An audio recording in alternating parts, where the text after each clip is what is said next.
처음에 많은 분들이 응원하고 함께 해주시고 또 저 스스로도 21대 총선에서 양산 시민들의 선택을 한 번 더 받을 수 있겠구나 이런 느낌을 갖고 있어서 그런지 상당히 저도 좀 많이 힘들었습니다. 총선 끝나고 나서.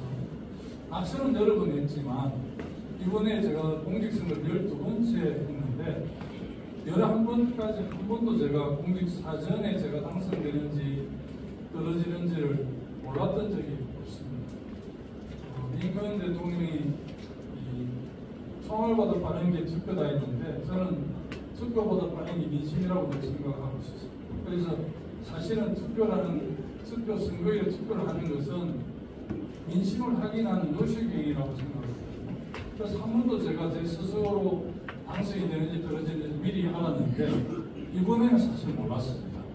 저도 하루 전날까지 어려운 곳이긴 하지만 윤석열 정권의 정권 심판론이 워낙 거세고 세서 충분히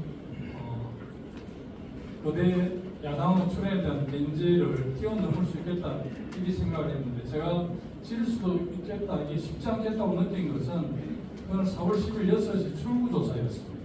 한 4% 정도 앞선다고 발표를 했으면 2% 까먹어도 한 1.5%는 1% 이길 텐데 발표한 1.5%를 앞선다고 발표하는 걸 보고 이거 그럼이 새겨왔구나 질 수 있겠다 이런 생각이 들었는데 아니나 다를까 한 30% 정도 대표를 하니까 그 흐름이 나오지 않습니까? 그래서 패배를 했는데 참 저는 이번 선거에서 저당선도 당선이지만 어려운 지역주의를 좀 극복할 수 있는 굉장히 중요한 계기가 되는 선거겠다 이런 생각을 했었습니다. 그래서 보궐경 40석 중에 지금 21대 33대 7이었는데 그래도 두 자리 숫자를 만들 수 있으면 참 좋겠다. 부산에서 5, 6석, 경남에서 5석, 울산에서 2석 정도 하면 12석이나 13석이 되기 때문에 그럼 비로소 28대 12가 되거나 27대 13이 되기 때문에 2년 뒤에 있는 지방선거 또 3년 뒤에 대선에서 우리 예언을 넓혀서 제대로 한번 정권 교체를 해볼 수 있겠다 이런 기대를 했습니다. 사실은 지역적으로 보면 부산, 경남이 전략적 요충지가 있습니다. 맞지 않습니까?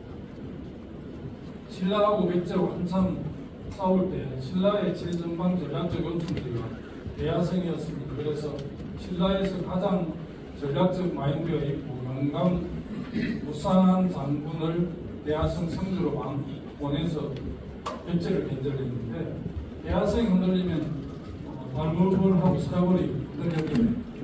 우리 정치적으로 보면 우리 더불어민주당 입장에서 민주진보진영 입장에서 보면 지역적으로는 PK가 전략적 요충지입니다. 그래서 낙동강 전선 10개가 굉장히 주목을 받았고 그 10군데 중에서 그래도 가장 주목을 받았던 곳이 양산을의 전직 도시화 대결인 양산이었습니다. 여기 계신 분들 거의 다 한두 번 다녀가신 분들이 응원을 요청해 주셨는데 제가 떨어지는 것도 힘들었지만 주변 도움 사람들을 생각하면 너무나 힘들고 가슴이 아프더라고요. 그래서 이번 선거만큼 참 딛고 일어서기 쉽지 않겠다 이런 생각을 했는데 모두에서 말씀드렸듯이 세월 이야기라고 서서히 극복이 되고 최근에 여의도에 몇 번 일이 있어 나갔습니다. 근데는 자치학교장에 대해서 나가고 사람들을 만났는데 뭐 저를 위로하고 득담한다고 그러시겠지만 얼굴이 매우 괜찮다고 다 이야기를 하더라고요. 매우 괜찮습니다. 이거 지금 운동한 떨어져가지고 아직도 소가리하고 일어서지도 못한 사람이 많은데 그 방사자인 장군이는 이렇게 한 90% 가까이, 95% 가까이 번기를 회복했다니까 참 동의하기가 어려우시죠. 믿죠. 그러나 제가 그게 장점인지는 모르겠습니다만 또 이렇게 힘이 나고 새로운 도전을 해야 되겠다는 그 무장이 되는 것 같아서 상당히 그렇게 생각을 하고 우리가 조금 전에 민주 역사에 대한 명령을 했는데 우리 당은 쭉 거슬러 올라가면 많이 올라가지만 그래도 우리 당의 역사는 김대중 노무현으로부터 시작이 됐다고 생각합니다. 사실은 지금 우리 당이 이번 총선에서 우리 당은 171석이고 범야권 연합 192석이고 그 중에 세석인 개혁신당은 오히려 보수 쪽에 가까운 당이지만 용산의 대통령실하고는 워낙 각을 세우고 있어서 어쨌든 야권 연합이 192석이고 여당이 108석인데 그렇게 고집을 부리다 어제 국회 상임위원장 7시간밖에 더 줘봤더라고요. 그래서 그 사이 하는 것도 보고 가방이 하는 것도 보셨을 텐데 아마 한편으로서 문제가 됩니다. 아마 21대 국회 내내 이렇게 강대강으로 갈 수밖에 없는 게 아닌가 이런 생각이 듭니다.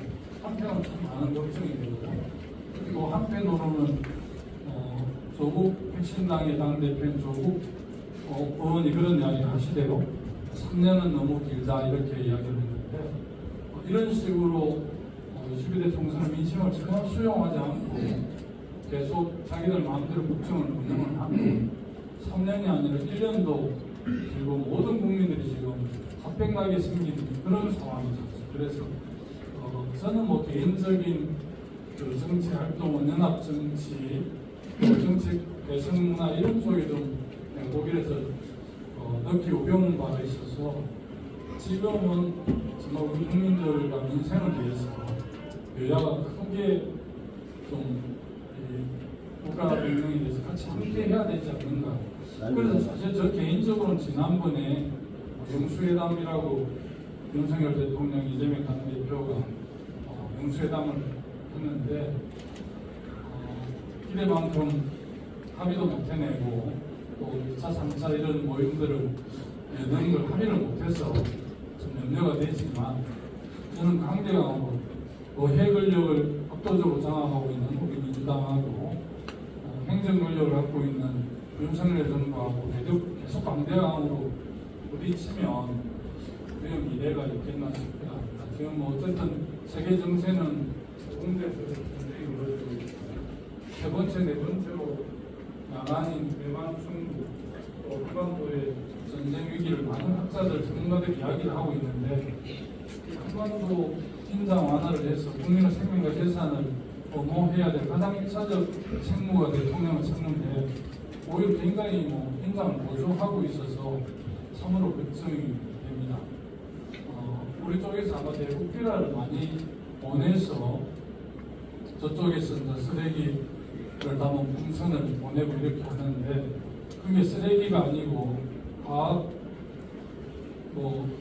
생물 이런 무기들을 실어서 보낸 다음에 재련전을 한다니 얼마나 큰 피해가 있겠습니까? 그래서 저는 어쨌든 남북이 다시는 그 전쟁의 참사가 너무나 커서 정말 상상할 수도 없는 상황이잖아요. 그래서 그런 점들이 많이 걱정이 돼서 저는 개인적으로는 지금 우리 국가를 경영하고 운영하는 원리가 가장 큰 그 운영 원리를 규정하고 있는 게 헌법인데 그 헌법이 87년 체제라고 합니다. 37년이 돼서 아마 지금 우리 옷에 몸에 맞지 않는 옷을 입고 있어서 새로운 7공화국을 열어서 좀 정말 정치 권력 구조도 바꾸고 기본권도 강화하고 지방자치도 정말 전면적으로 분권, 특히 재정과 조직을 분권해서 정말 지방정부가 제대로 지방자치 이제 1기는 좀 끝나지 않습니까? 1991년, 95년에 의회와 지방단체장이 출범을 했는데 지금 지방자치 1기가 끝났기 때문에 어떻게 보면 지방자치의 태동기가 끝났습니다. 30년 만에. 그리고 지금 시장군 구청장이든 지도지사든 강력기초의회든 새로운 지방자치 융성기, 발전기의 첫 번째로 할 수도 있고 아니면 조금 더 시간을 뒤로 늦추면 2년 뒤 2026년에 뽑히는 시장군 구청장, 지도지사, 기초관계의회는 정말 지방자치 융성기의 첫 번째 새로운 설계를 놓는 저는 단체장 의회가 될 거라고. 그래서 제가 김대중 자치학교에 교장 요청을 받고 제가 흔쾌히 수락했던 것은 정말 지방자치가 저는 중요하다고 생각합니다. 민주주의 꼴등 지방자치고 지방자치의 또 꼴등 원론적으로 말씀드리면 주민자치입니다. 그런데 단체자치는 30년 정도 돼서 군수도 도의원도 도지사도 군의원도 뽑고 살림도 맡아서 또 그 살림 맡는 의회 행정 집행부를 의회가 견제도 하고 또 지역 언론도 견제를 하고 해서 단체자치는 어느 정도 자리를 잡았는데 지방자치 한쪽 바뀐 주민자치는 이제 뭐 명단이 출범하고 있고 이 주민자치위원도 또 군수나 시장 구청장이 임명을 하고 또 정치적 편향을 가진 분들은 자기 사람들로 주민자치위원을 임명하고 이렇게 하니까 약간은 제2의 간편 주민자치회지만 간편단체 같은 이런 느낌이 좀 들고 제가 사실 22일 날 해남군 북일면의 주민자치에 굉장히 모범적으로 하는 지역임에도 불구하고 맹사특강이라는 이름을 초청했습니다. 제가 22일 날 해남군에 가서 북일면 주민자치에 특강을 하고 이번 주 토요일은 이인영 장관을 하더라고. 그 다음은 그쪽 지역구 국회의원인 박지원 의원이 그 맹사 초청으로 세 사람 이렇게 해서 초청을 했는데 제가 그런 농담을 했습니다. 국회의원 5선 된 사람 두 분은 뭐 맹사라고 치지만 양산에 떨어진 제가 뭐 맹사라고 초대를 했다고 농담을 했더만 득담한다고 진짜 맹사입니다 이렇게 웃고 말았습니다. 어쨌든 북일면 주민자치를 굉장히 활성화 잘 돼 있어서 참 다행스럽게 생각합니다. 그래서 사실은 우리 부산 사천 남해 하동은 워낙 국민의힘이 센 지역인데 그리고 지방자치 단체장은 영남에 유일하게 상충남 군수가 예선됐고 우리 유경원 의원하고 손덕상 의원이랑 김해하고 남해하고 딱 두 군데만 강력위원이 됐잖아요. 부산, 경남, 울산, 대구, 경북 이 큰데 강력위원은 도의원 딱 두 사람 됐습니다. 김해하고 남해하고 저는 남해 국민들이 너무 사랑스러웠습니다. 정말 이 하동 국민들, 사천 시민들 계시는데 남해 국민들 내가 너무 뛰어오는 것 같아서 송구하긴 합니다만 아이고 도지사는 이번에 우리 국회에 양문석 도지사는 한 29% 30%밖에 안 주었고 박원수 도지사는 한 67, 8% 줬죠. 그런데 군수는 강평원 군수를 그렇게 찍고 박영일 군수를 그렇게 했는데 교차 투표를 가장 큰 폭을 했거든요. 그런데 역시 대한민국은 서울공화국이라 성동구의 그 구청장인 정은호 구청장이 구청장 자기는 60% 받고 상대 국민의힘하고 40% 6대4를 받았는데 성동 국민들이 서울시장 오세훈을 60% 주고 송영길을 40%를 줬거든요. 그래서 야 성동 국민들이 대단하다. 어떻게 강력 서울특별시장 오세훈 찍었는데 구청장 민주당에 정은호를 찍느냐. 정은호가 삼선인데 대단한 친구입니다. 세훈 자체에 롤 모델에도 가만히 없는데 그렇게 해서 그 편차가 제일 크다고 엄청 일주일 보도를 했는데 정작 제일 그 교차 투표의 편차가 큰 데가 남해군이었어요. 그 뒤에도 좀 많이 알려져가지고 그렇게 했는데 우리 국민들 참 그런 걸 보면서 제가 사실은 전국 어디를 가도 그런 자랑을 많이 했어요. 정말 우리 국민들 우리 어떻게 그렇게 투표를 교차 투표를 할 수 있겠습니까? 그것은 인천 지방자치 이후에 우리 남해 국민들 자치 의식이 굉장히 크기 때문에 그런 게 아닌 것입니다. 그래서 그 지방자치가 30년쯤 태동기가 끝났기 때문에 2년 후에 여기 이제 기초 강력 또 단체장을 준비하는 분들 많이 계시고 우리 노무현재단 분들은 민주당하고는 사촌쯤 되지 않습니다. 약간은 계련 다르지만 또 크게 보면 방향이 틀리지 않죠. 그래서 노무현재단 주체지만 또 더불어민주당의 서남아 지역위원회하고 공식은 아니지만 사실은 운동주관한 행사 그렇게 이해를 합니다. 이 행사를. 그리고 아마 저를 부르는 것은 그래도 고향에 와서 좀 다시 기운 차리고 한번 제대로 하라는 그런 배려가 있다 이 생각합니다. 정말 고향은 너무 좋습니다. 진짜 너무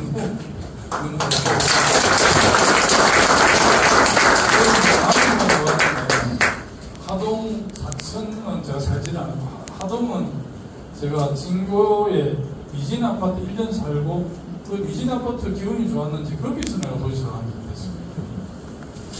우리 정혜태 전 교수님 4천억을 이사한다는 말씀 좀 들었는데 좋은 일이 이사하시는 계획이 있으신 거죠? 아마 뭐 큰 뜻이 있어서 그러시는 걸로 알고 있는데 어쨌든 우리 남해 사천 하동군이 정말 좀 지방자치의 모범 도시로 거듭났으면 좋겠다 생각합니다. 제가 하동하고 남해를 잘 아는 게 섬진강은 1급 사대강 중에 가장 깨끗하기도 하고 산수유, 벚꽃, 괴하 정말 그리고 하계, 동천, 악양 정말 하계, 악양은 너무 좋더라고요. 저는 그거 가서 이렇게 이성기 선생님 보잖아요. 하동 악양하고 하계가 너무 좋아서 사실은 하계, 악양으로 이사를 했는데 여건상 진교를 갔어요. 제가 1년 살았지만 아마 제가 정치를 다 마치면 모르겠습니다. 남해보다는 나는 이제 바다 쪽에 있어서 오히려 육지가 그랬고 강이 있는데 더 좋더라고요. 하계, 악양은 정말 특별하게 좋은 곳이지 않습니까? 우리 정연석 부회장님 하계, 악양 하고 또 어디가 지역구죠? 정량까지 정량시에 뭐 이번에 하동군 의회의장하고 민주당이 작전을 자료가 받게 되십니까? 남해군은 오늘 국민의힘 후보 뽑히셨대요. 하동만 부의장이 좀 당선되셨습니다. 하동에 배치를 보고 싶었는데 정말 좋게 됐으면 좋겠다는 말씀드리고요.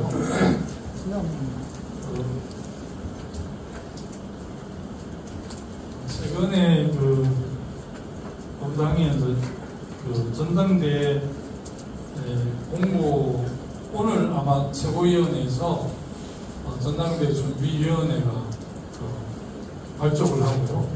아마 최고위원회에 출마하는 분들이 저한테 전화가 많이 오면 한 6, 7분 정도 왔는데 최고위원은 5명을 뽑는데 아마 8명까지 8명 이상 9명, 10명 되면 중앙위원회에서 컷오프를 합니다.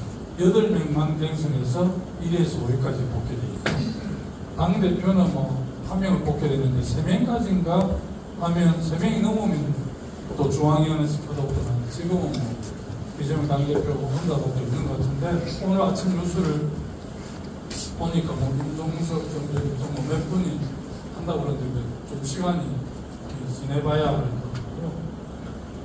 저는 개인적으로는 이재명 당대표가 오히려 대선 후보를 하고 또 대선을 준비해야 될 사람이라서 오히려 다른 분이 당을 맡아서는 더 좋겠다 이런 입장을 갖고 있는 사람이긴 한데 이건 제 개인의 생각입니다.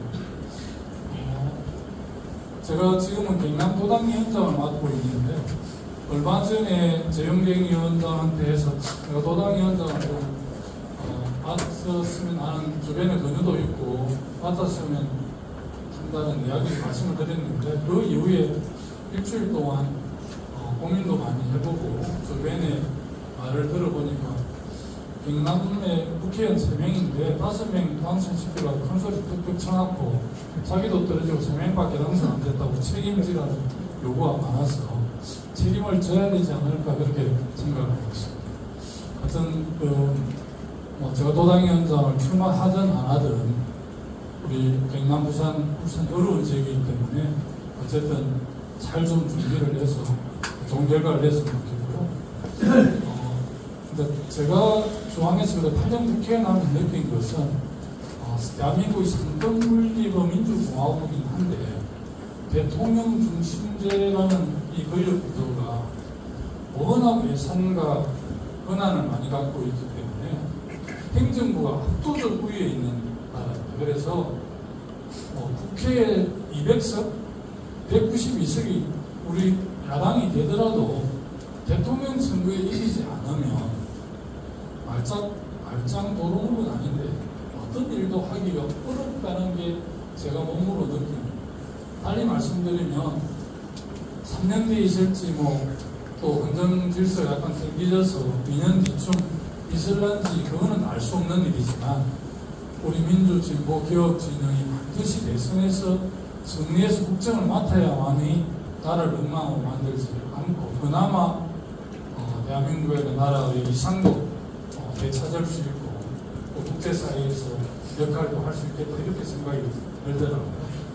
경제 규모가 11에서 13에 오르락내리락 하고 재래식 군사무기 군사력이 6위, 7위 정도 되고 저는 여러분 잘 아시지만 이 무기 수출 방산이 굉장히 전략산업이 됐습니다. 그래서 어제 있는 대우해양조선이 하나그룹에 진출을 해서 하나오션으로 이름 바뀌는 거기가 잠수함을 많이 만들었죠.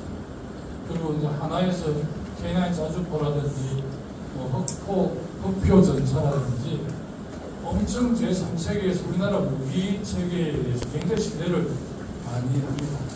물론 그것도 사실은 문재인 정부에서 KDI라고 거기에 KDI가 아니고 강의사업 정문수님 그 이름이 뭐죠? 강태원 씨가 있었던 KD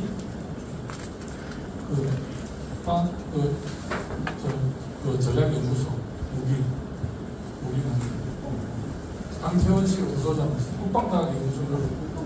국방과학연구소 이쪽에서 엄청나게 R&D도 하고 해서 그리고 민간 기업들하고 이렇게 잘 조율을 해서 굉장히 강력한 무기를 만드는 그런 나라가 되고 이 전략산업으로까지 이렇게 발전했습니다. 그래서 우리가 이제 국제사회 이상이 맞는 역할들을 해야 되지 않을까 그렇게 생각이 되고요. 특히 이제 지방자치나 균형발전 정책에 대해서 제가 좀 많은 관심을 갖고 있었고 지난 대선에서도 5급 3특, 5급 2특 제자라고 해서 5개의 서울 그리고 2개의 특별자치도 정도를 이렇게 구조를 짜고 예산과 자율권을 많이 줬을 때 자치분권을 확실하게 강화했을 때 대한민국 국가 경쟁력도 생기고 미래도 있다 이런 주장들을 했는데 이재명 대표가 그걸 대선에 받아서 5급 3특 체제로 바꿨습니다. 지금 이제 최근에 전국특별자치도, 강원특별자치도, 제주특별자치도 3개 하고 5개의 메가시티 이야기 있었고요. 최근에 이제 부울경 메가시티가 문재인 정부에서 법적 조건을 다 갖춰서 출범하게 돼 있었는데 지난 2년 전에 지방선거에서 부울경 패배하면서 이 사람들이 부울경 메가시티를 폐기해 버렸습니다.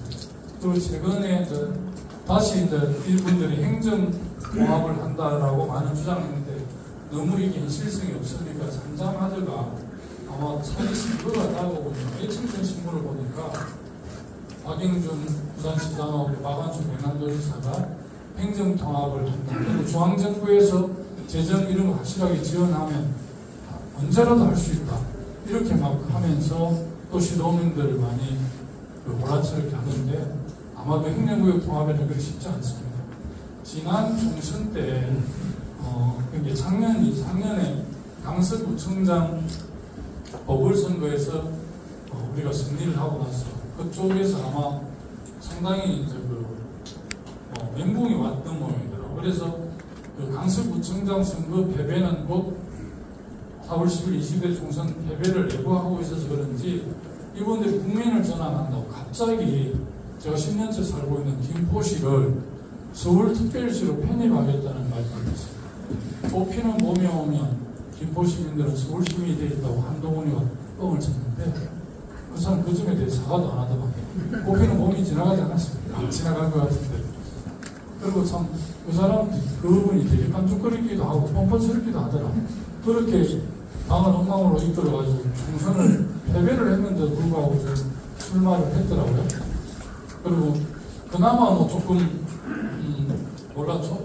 당대표 됐을 때에서 그 이슈를 주도해야 되겠다는 차원에서 그렇게 했는지는 모르겠습니다만 최혜병 특검법을 자기가 장악 제안을 했더라고요. 지금 최혜병 특검법은 그 특별검사를 조국 혁신당하고 더불어민주당에서 각각 한 명씩 추천해서 용산 대통령이 임명하기 이렇게 되어 있는데 아마 한동훈 특검법안을 내가 정확하게 꼬지는데 들어보니까 그걸 야당에서 특별검사를 추천하는 게 아니고 좀 조율을 해서 할 수 있다. 또는 대한변호사협회 제3자가 추천해서 할 수 있다. 이렇게 좀 바뀐 안을 냈는데 부장이 정승호 의원은 한동훈 당권 주자가 낸 아니긴 하지만 우리가 좀 고민해 볼 필요가 있다. 이렇게 하는데 그 최혜병 입법청문회 특검으로 가기 위한 입법청문회가 이번 이름이 법사위에 열렸는데 혹시 아마 우리 여기 계신 분들 정치 관심이 있어서 정청래 법사위원장이 진행하는 걸 보면서 아마 꽤 통쾌했을 거고 저렇게 법사위원장을 야당이 단독으로 운영했을 때는 자기들 치부가 다 드러나겠다고 생각하면서 갑자기 전혀 안 받을 것 같이 하더만 7개 상임위원장을 받아서 들어오고 첫 출석을 해서 시비를 걸고 그렇다. 유상범인가 그 사람 정청래 위원장 이름 모르게 했겠어. 재선위원인데 이름이 뭡니까? 유상범이가 정청래 위원 보고 위원장 이름이 뭐예요? 그러니까 나는 법사위원장 정청래입니다. 자기도 유상범인데 이렇게 하더니 정청래 법사위원장이 자리로 들어가세요. 그대로 들어가란 말입니까?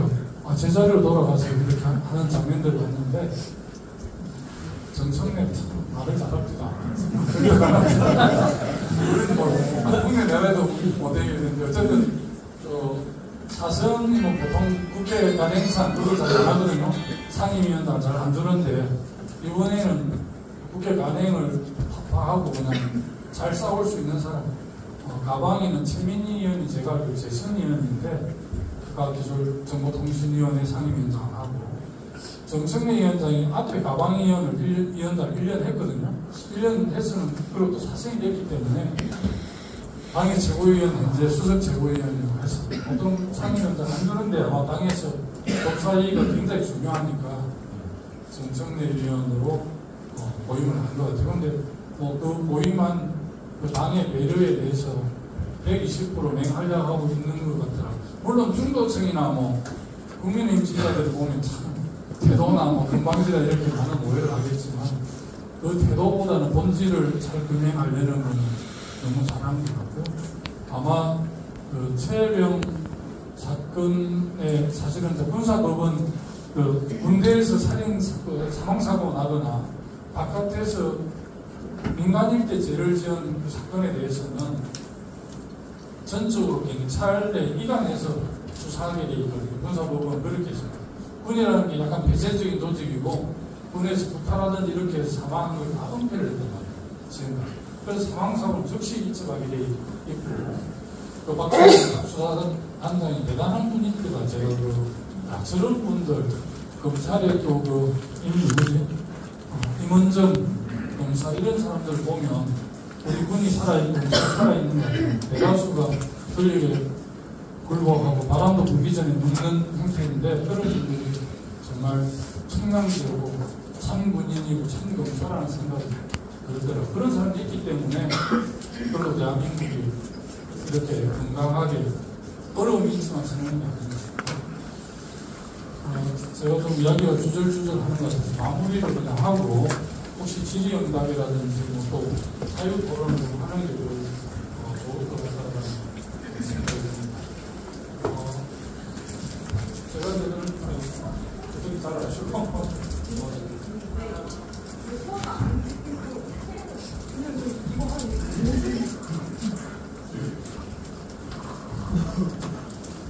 우리 전부로 보면 국가 보면 상권분립의 나라고 민주공화국의 나라인데 이 영향력이라 할까 그 영향력 그리고 힘 이런 구조로 보면 좀 다릅니다. 그 한국 사회가 자본주의인데 시장경제 자본주의인데 경제적으로 자본주의에서 가장 그 중심이 금융이지 않겠습니까? 그 금융을 다루는 것이 국회 전공인데 재경경 의원이 그걸 전공하시는데 이 자본주의 가장 중심은 금융 같아요. 그 자본 빨리 말하면 자본 권력인데 금융도 있고 제조업도 있고 그걸 통칭하면 이제 금융으로 볼 수 있는데 자본 권력이 워낙 세진 나라잖아요. 삼성을 비롯해서 우리 한국 사회를 주도하는 100대 그룹, 100대 그룹이 아니고 10대 그룹, 100대 기업 이렇게 하면 이 자본 권력이 한국 사회에 미치는 영향력이라는 게 어마어마하고요. 굉장히 영향이 있는 나라로 됐다는 거고, 이제 정부를 구성하고 있는 대통령실, 어쨌든 예산 다루는 정부하고 또 국회 이런 정부 여당이 또 우리 한국 사회에서 가장 영향이 있는 그룹 중에 또 하나고, 또 늘 요즘은 이제 그 언론 나오기 유튜브라든지 그런 메이저 언론 영향이 많이 줄어들기는 했지만 조정동을 비롯한 이 거대한 신문, 방송, 종편 이런 게 이제 우리 의제를 주도하기 때문에 한국 사회에 굉장히 영향력을 많이 미칩니다. 저는 이제 그런 사회인데 이걸 조금 거슬러가면 전두환 대통령 때 보도 지침 이런 것들이 있었는데, 전두환 대통령 때만 해도, 박정희 대통령만 해도 국가 권력이 자본 권력이라든지 언론 권력이 확실하게 제어를 했습니다. 근데 이게 이제 87 체제 이후에 90년대에 들어오면서 자본 권력하고 언론 권력이 결탁을 하면서 신성한 국가 권력을 능멸하는 단계에 이르렀거든요. 그걸 노무현 대통령이 그렇게 표현 안 해서 한 건지 모르겠지만 이제 권력은 시장으로 넘어갔다 이렇게 표현을 했습니다. 이 모든 권력이 시장으로 넘어가서 그런 건 아니고 아마 그 흐름을 그렇게 이해했다고 저는 이해를 하는데, 그래도 대한민국이 민주공화국이고 제대로 된 나라로 가려고 그러면 저는 국민으로부터 대표성을 획득한 국회나 또 대통령이 훨씬 더 민주공화국의 중심, 국가 권력, 국민 권력으로 당당하게 쓸 때 저는 대한민국 미래가 있다고 생각합니다. 그런 측면에서 언론 개혁 운동도 많이 하고 어쨌든 자본 권력 그 횡포에 대해서 대응도 하고 중대재해처벌법이라든지 대기업 중소기업 상생법이나 이런 법률안들을 많이 만들긴 하는데, 지금은 오히려 국가 권력보다는 자본 권력이나 언론 권력이 국가 의제를 주도하고 영향력을 너무 많이 미치고 이렇게 가면 저는 대한민국 미래가 없는 겁니다. 그래서 이제 국회가 여야로 나눠져 있지만 이런 측면에서 보면 굉장히 여야가 함께 해야 되지 않을까. 그리고 지금 이제 87 체제 87 헌법이 37년 저기 3년만 있으면 40년이 됐는데, 흔히 우리가 지금 4차 산업혁명 시대라고 이야기하고, 지금 저도 이런 걸 잘 모르긴 한데 이 스마트폰이라든지 아이폰에 들어가서 뭘 하려고 그러면 너무 환경이 많이 달라집니다. 인공지능을 활용해서 연설문 이런 것도 다 쓰고, 어떻게 가서 내가 인사를 해야 되는데 해달라면 정말 기가 차게 GTP 뭐죠? GTP? 저 말은 뭐죠? GTP. 이게 엄청나게 발전돼 있고, 빅데이터 이런 거에 의해서 어떤 사람이 어떤 관심을 자주 가지게 되면 그쪽으로 이렇게 서비스를 해도 돼요. 스포츠 복싱 나는 좋아하니까 몸아 달리는 복싱하는 걸 클릭을 자주 하니까 그런 그 짤을 오히려 자주 올려주는 이게 왜 이런지 이런데, 그게 다 거기서 거대한 빅과라도 정리해주는 그런 이제 시대가 됐더라. 그래서 그럼에도 불구하고 나는 어쨌든 국가가 또 국민을 대표하는 국회가 중심이 되어야 된다는 생각 때문에, 특히 정치인은 저는 어쨌든 이런 상황에서 여야가 자리에 앉기 힘들지만 강제공으로 가는 것은 이래가 없다 이런 생각이 들기 때문에, 저는 정말 윤석열 대통령이 5년을 다 채우면, 임기는 5년 하겠지 뭔 의미가 있겠습니까? 새로운 시대를 여는 제도와 법률 이런 걸 만드는 7공화국을 여는 그런 역할을 하면 자기도 좋고 대한민국도 좋고 우리 야당도 다 좋을 것 같아서 나는 이제 그랬으면 바람이 있고요. 선거 1년 전쯤, 1년도 더 전쯤이죠. 4월 10일, 작년 4월 10일, 작년 1월 달쯤에 제가 잠이 안 와서 이런저런 고민을 하다가 윤석열 대통령은 여의도에 유일하게 신세를 안 진 대통령이지 않습니까? 87년 민주화 이후에 모든 대통령들이 여의도 정치 건달기를 거쳐갔습니다. 이렇게 그 87 체제 노태우부터 쭉 다 대통령이 국회의원을 4년은 최소한 한번 하거나 이명박 노무현 대통령이 1.5선 6년을 하거나 YSDJ 이런 분들은 뭐 9선 하고 7선 하고 박근혜도 5, 6선도 하고 이랬잖아요. 이명박도 그렇게 하는데 문재인 대통령도 4년 했습니다. 국회를 했는데 지난번 대선에서 누가 당선되더라도 여의도 정치건달을 한 것은 유일한 대통령인데 이제 이재명 대표는 100만이라는 기초지방정부를 운영을 했고 1,400만이라는 네덜란드 인구만 맞먹는 이집트 GDP보다 더 GRDP가 많은 경기도를 운영한 사람이기 때문에 정치를 안 했다고 볼 수 없지만 윤석열 후보는 정말 29년 동안 사람이 피해자냐 범죄자 아니냐만 양분했고 그냥 뭐 마시고 나면 도와달라고 비판도 하면서 으쌰으쌰 이런 29년 동안 섭이 젖어 있었던 사람이 어떻게 각을 세우고 이래가지고 국민의힘에서 모셔가서 대통령 후보가 됐습니다. 그리고 대통령이 당선이 됐는데 그러다 보니까 여의도 정치권에 전혀 신세를 안 진 유일한 게 윤석열의 장점이라서 저분이 결단을 해가지고 정말 7공화국에는 개헌을 주도하며 나라를 위해서는 참 좋겠는데 우리 당은 내년 선거에서 7, 80을 나락으로 떨어지는 정말 보잘것없는 야당으로 전락하지 않을까 이런 걱정을 참 오래전 김종환이랑 1년 몇 개월 전에 했다니까요. 정말 걱정할 이유가 없었던 일인데 정말 괜한 걱정이잖아요. 윤석열 대통령에 대해서 지금 많은 사람들이 국정기조를 바꾸라고 요구를 합니다. 저는 동의하지 않습니다. 국정기조를 바꾸라는 말에 국정기조가 이렇게 간다니 분명히 있을 때 이렇게 가라는 하는 게 국정기조를 바꾸라는 건데 윤석열 정부는 국정기조가 없습니다. 기조도 바꿀 게 없는 그래서 사실은 윤석열 정부는 4월 10일 총선 민의를 충실하게 받아들여서 국정하는 겁니다. 재경 특검도 해야 됩니다. 김건희 특검도 해야 되고요. 물론 그 특검도 중요하지만 일반 국민들 중도층이 볼 때는 정말 뭐 전세 사기를 그렇게 이게 사는 게 말이 아니거든요. 물가는 선전물지로 오르지 월급은 안 오르고 또 일자리도 없지. 지금 한국이 엄청난 불평이지 물가도 가속으로 가고 있잖아요.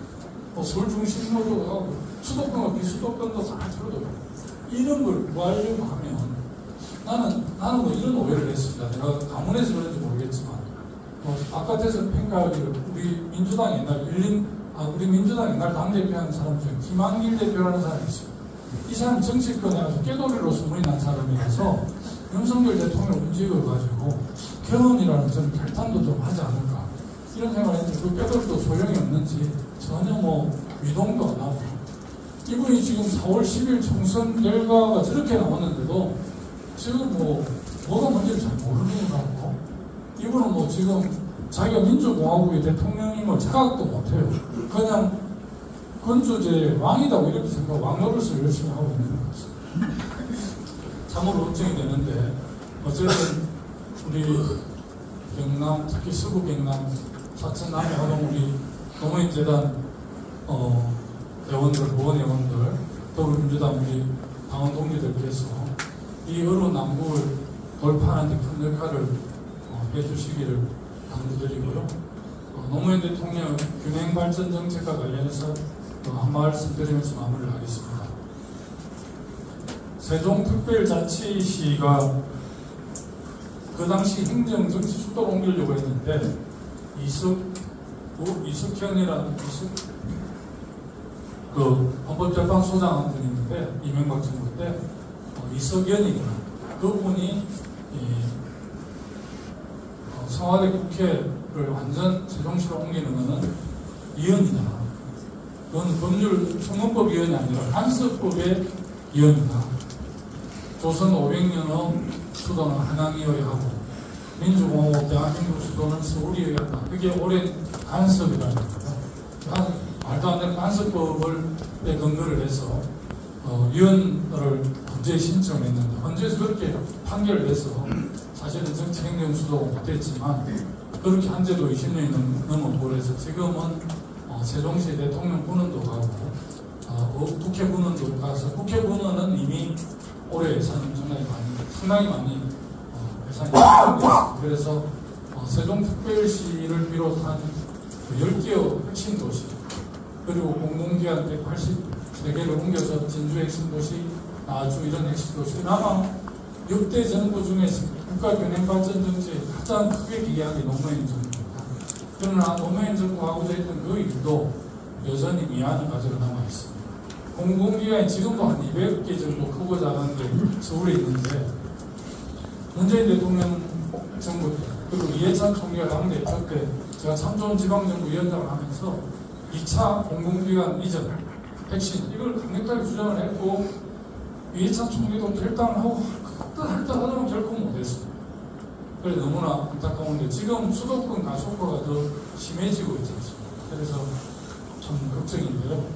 1급 체제 서울 중심으로 대한민국도 걱정이고, 또 뭐 덧붙이자면 우리 당도 1급 중심으로 가서 지금 염려가 되고 있습니다.